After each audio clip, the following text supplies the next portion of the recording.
covering sports for 30 years. It's one thing for an exhibition here, there, whatever, but you can't continue to be allowed to build a career without getting into the ring with fighters. And if I remember correctly, correct me if I'm wrong, Shannon. But does ultimately boxing get damaged? Well, I think so. Well, I think boxing damages itself left, right, and centre. But I think the reputability and the credibility of some of these boxing sanctioning bodies is poor anyway. Nobody can knock him for this. This is now business. This is business. For Jake Paul, absolutely crazy.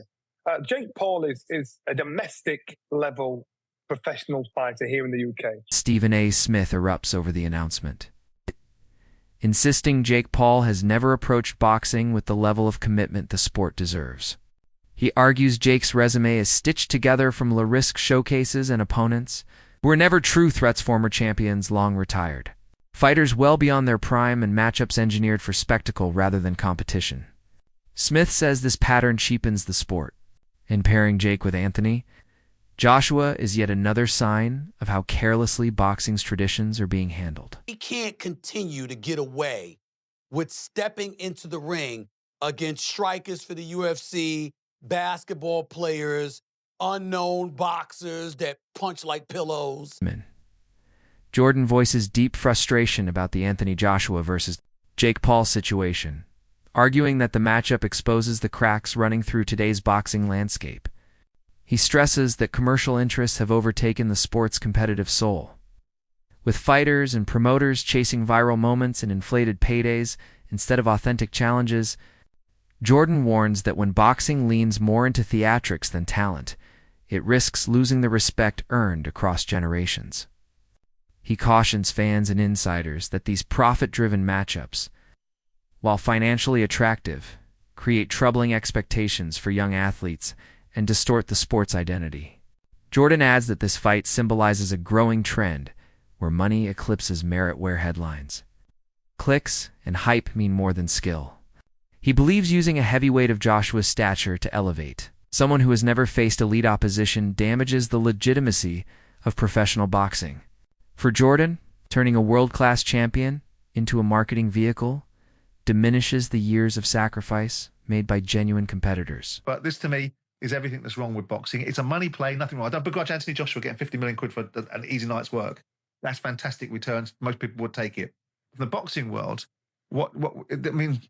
Jake Paul is now a professional fighter. Whether we categorize him as a YouTuber or not, he's licensed to fight, which means that the governing body should be suggesting that this is not a fight that possibly they should be looking to sanction. Yeah. But they will, because the sanctioning fees will be enormous. Anthony Joshua will not lose his legacy like some people are suggesting, because no one will remember it in 2 or 3 years' time. If he embarrasses himself in there, they'll remember it. But if he goes in and knocks him out in 30 seconds flat, or turns it into a little bit more of a sort of Jake LaMotta raging bull, holding him up for a few rounds and then knocking him out, then people will forgive it. He'll get a big bag of money, which most people in the world would take, and move on. And then we'll see if he fights anybody meaningful in the year. I mean, it is like sport has become. And what I got my head around on Saturday night was the entertainment value of Conor Benn and Chris Eubank. The fighting of itself, I could be all pious about it, but the entertainment industry is so prevalent in sport now. This is entertainment. This is going to have hundreds of millions of people watching it. Of course. And Anthony Joshua gets paid, and Jake Paul hopefully gets flattened. Simon, I know the money's there, but does ultimately boxing get damaged? Well, I think so. But I think boxing damages itself left, right, and centre. But I think the reputability and the credibility of some of these boxing sanctioning bodies is poor anyway. But I think it does get damaged. Even if it's an exhibition fight, which it might well be. Well, then what's the jeopardy in that? If it's an exhibition fight, which it shouldn't be, if it's a proper fight, then Jake Paul is going to get demolished. He's going to get demolished. Nelson jumps in, calling the idea completely wild and undeniably dangerous. He stresses that this isn't some friendly crossover showcase. It's a sanctioned fight with real consequences. Nelson admires Jake Paul's willingness to take the risk, yet questions whether stepping into a ring with an established heavyweight champion is remotely wise. The shock, he says, comes from how serious this fight actually is. One mistake could carry heavy repercussions. Nelson captures the mix of intrigue, anxiety, and disbelief running through the boxing world. He goes on to reflect on Jake Paul's unusual rise as a competitor. While acknowledging Jake's solid performances and confidence in previous outings, Nelson underscores that none of his past opponents resemble someone of Joshua's caliber. He finds Jake's fearlessness impressive, but also worrisome, because facing a true world-class heavyweight comes with dangers far beyond anything Jake has experienced. Because of Anthony Joshua's desire to be in the history books, to be a 3-time heavyweight champion of the world. To me, it shows me his desire. Pick up 50 million along the way. Nobody can knock him for this. This is now business. This is business. For Jake Paul, absolutely crazy. Jake Paul is a domestic level professional fighter here in the UK. Would he win a British title? No, I don't think so. So now they're putting this domestic level fighter in with a former heavyweight 2-time champion of the world. The weight is 245. So I think last time Anthony Joshua weighed around that, it was when he boxed Usyk. So that means he's got to be fight fit on point, because his last fight was 18 stone. I think it was 254 against Danny Dubois.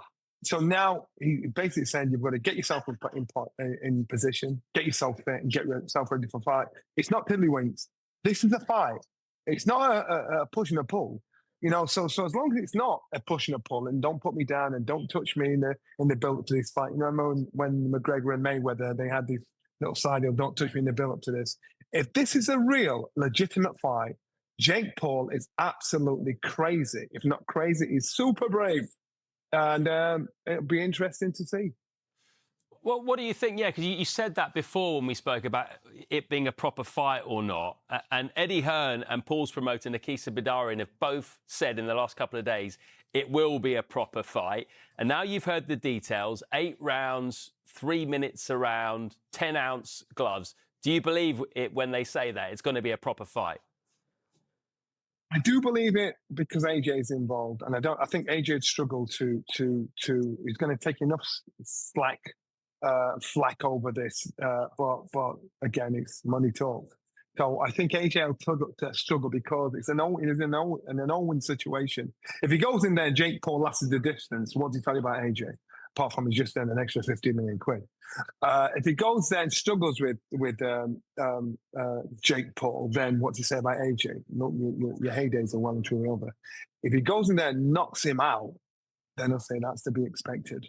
So the glory, there's probably not much glory in it, apart from the haters of Jake Paul to say, right, I've got rid of this kid. I think it's very brave of Jake Paul. So now the problem child has got to believe this fight's actually happening. So now you've got our attention. Jeffries offers a grounded perspective, reminding everyone that boxing has a way of producing surprises. He notes that preparation, conditioning, and the right mentality can sometimes shrink even the widest experience gap. Jeffries points out that Jake Paul's youth could give him an edge in endurance and recovery. Though he openly admits Jake's technical abilities still trail far behind Joshua's, even so, he acknowledges Jake's rapid improvement, suggesting that with the correct strategy and relentless effort, unexpected outcomes are never impossible in this sport. Jeffries also highlights Jake's intense commitment to training, noting how seriously Paul prepares for increasingly difficult opponents. While he concedes that Jake does not yet possess Joshua's skill set, he argues that dedication, discipline, and focus can narrow the space between them more than critics might believe. His view brings nuance to the debate, recognizing Jake's growth while staying honest about the monumental challenge ahead. His prime. Where Anthony Joshua, on the other hand, is, well, I'm not going to say he's coming into his prime because he had some great wins earlier on in his career before he lost to Usyk twice. And by the way, when he did lose to Usyk, the last one was a split decision. It was a pretty close fight. So now this fight is matched, and I just want to look at the tail of the tape. Now, looking at the age difference, we've got 28 years old compared to 36 years old. So I guess the advantage there goes a little bit towards Jake Paul. 28-year-old is better than a 36-year-old. But that being said, we've got talking about experience and everything else, what comes with being 36 years old at Anthony Joshua's level. And then, like I mentioned, the heavyweights kind of seem to prime a little bit older. Now, come down to the height and the weight. This is the big one. 6'1" versus 6'6". 200 pound versus 252 pound. We got a 252 pounder in Anthony Joshua. The reach advantage is a lot, which we would expect. Amateur fights, we can see that Jake's only had one, where AJ's had 43, but 43 of them are included at the highest level, Olympic level. And yes, he won the Olympic bloody gold medal, if I don't need to remind you. Then the pro record, Jake Paul has had 13 fights, lost 1. AJ has had 28 fights, and he's lost 4 with 25 KOs. And the one person that Jake Paul lost to was Tommy Fury. Now, can we compare Tommy Fury with Anthony Joshua? Not at all. It's like night and day. So now I'm going to talk about the rules of this fight, and I'll give you my prediction, which is going to shock a lot of people after this. So, what are the rules? The bout will take place at a heavyweight, obviously. It's going to be 8 3-minute rounds. You might think, well, that's better for Jake Paul, and I'm thinking, not really.